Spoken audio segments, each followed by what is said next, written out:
করবো। হ্যাঁ, আমাদের এই ছবি দেখে মনে যায় এটা কি আমাদের কি সমাবেশ। Very good. তাহলে এটা আমাদের কি প্রাত্যহিক সমাবেশ। আমরা 2 পৃষ্ঠা দেখি আমার প্রাত্যহিক সমাবেশ আছে। হ্যাঁ,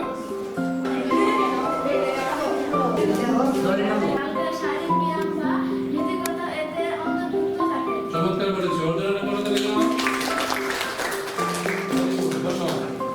3 সমাবেশের ধারাবাহিক কার্যক্রম সঠিকভাবে পালন করতে পারবে।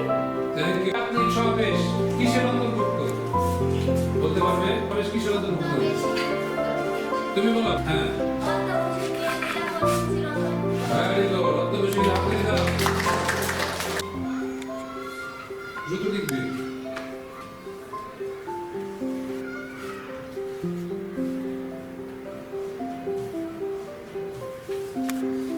সহজে ভেরি গুড। তুমি দাও।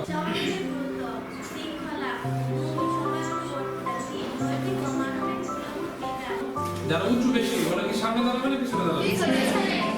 এখন কেন ঠিক নেই?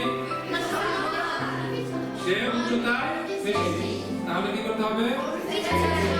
তুমি পিছনে আসো। ঠিক আছে, এটা হলো কম উচ্চতার সামনে, বেশি উচ্চতা আমরা পিছনে যেতে দাঁড়াই, এদিকে ফাইল বলবো না লাইন বলবো। সবার সাথে দাঁড়াবো। Very good. মনে থাকবে? অনেক সুন্দর হয়েছে। তাদের জন্য হাততালি। প্রাত্যহিক সমাবেশে ধারাবাহিক কার্যক্রম এটা খুবই ইম্পর্টেন্ট। এটা তোমাকে জানা থাকতেই হবে। কেউ একজন বলো তো প্রাত্যহিক সমাবেশ নিয়ম বলি। তুমি লাগো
Government Teachers Training College, Mymensingh, and best of luck learning acceleration in secondary education.